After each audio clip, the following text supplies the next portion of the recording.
Hey guys, Battleblood here. So there's some exciting updates in the game now, in Zafaria at least. But I'm actually on the live realm farming Natron, and I'll get to that really quickly on why we're farming this place. Um, First of all, there's been an update to the Henchmen. You can actually fight with creatures of the spiral next to you, so you can literally have a Helephant standing next to you. Well, not a Helephant, but one of the black cultists from Zafaria as a level 70 henchman. They're supposed to be stronger since they're more expensive. I think they're 400 crowns right now, but they're worth it. They're worth buying, I guess, if you're in a rut or if you're stuck somewhere. They have higher critical rates. And at the same time, the creatures of the spiral, especially in Zafaria, um, they also have high critical rates themselves, or higher critical rates. So your battles could be a lot longer in Zafaria than before. I know their health has spiked up, um, and their critical rates have amped up as well. So what that means is there's a chance you might be spending much more time uh, fighting in the battles than running around and questing. It depends on how many teammates you have, and the monsters actually have higher critical ratings, though it might be harder to block, meaning you might have to shield or heal more, or even use conviction in your decks now to make sure you don't get stunned. I remember last night fighting some life mobs, and they happened to use Forest Lord on the first turn, and they actually saved up pips to do another Forest Lord after that. So by myself, I had to, work out some heals, get some vengeance on my own up, so I can critical on them, so I can escape the battle faster and collect all the health orbs. But that's the good news. There are actually abundant amount of health orbs flying around, so not going to miss out on too much. Or you're not going to struggle that much, but it's all about what you do in the battle now.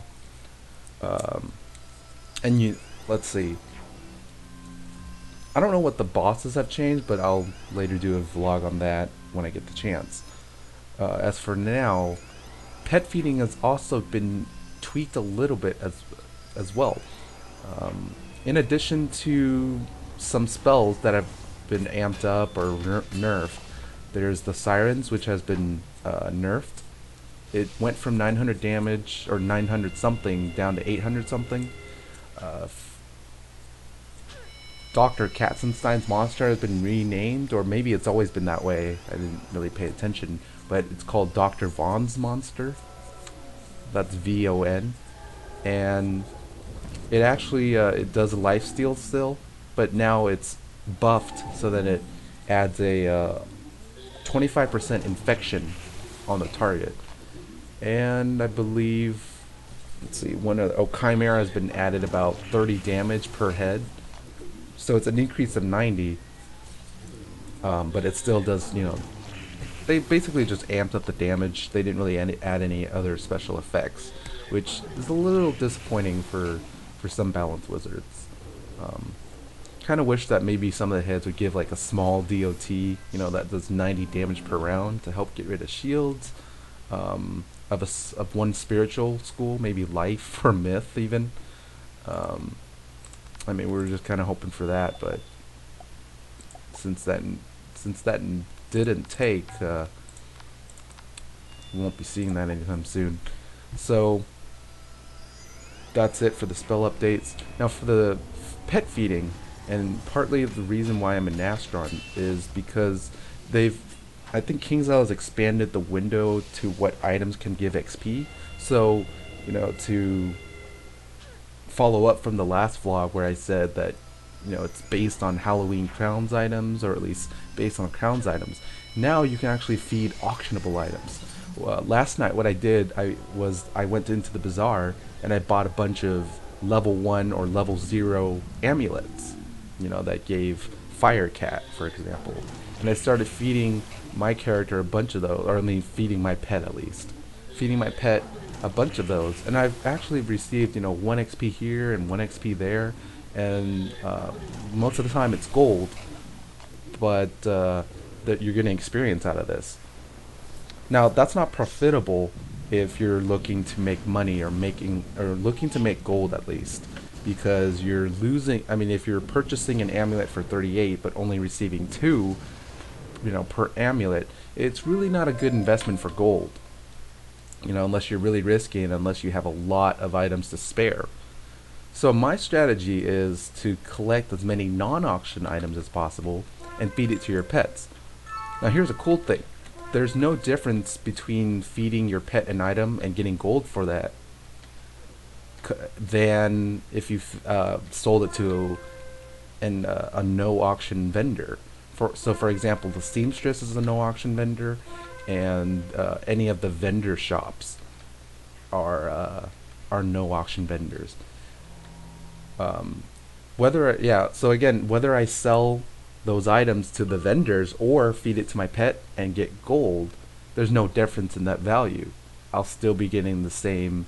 I don't know that expression, but you're not going to lose anything, whatever direction you take. So what I'm doing here is racking up as many non-auction items as I can, especially the big ones, to try to get that 4 XP. That there's a chance for 4 XP, or get the gold I would anyways if I sold it to the vendor.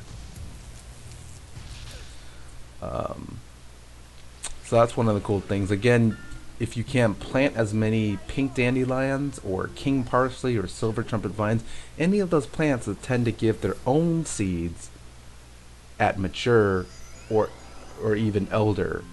So I know some silver trumpet vines, they like to give 2 silver trumpet vine seeds at elder sometimes. Prickly bears do that, and there's a small chance for the XP, and you know what, it is worth it overall. I don't see a reason why you wouldn't want to just feed your pets the no auction items. If it is auctionable, I would recommend, especially if you're looking for gold and not XP, to sell it to the bazaar.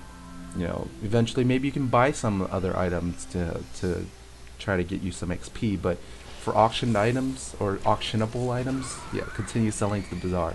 But if it's non-auction, you can actually feed your pet on the go, so you don't have to find a vendor. That way you're not only making more room for your backpack to hold more of those auctionable items. Oh, she's already gonna heal. But it opens up room on seeds, and she got a critical on that. Whoop-de-doo. So we're not hitting anytime soon.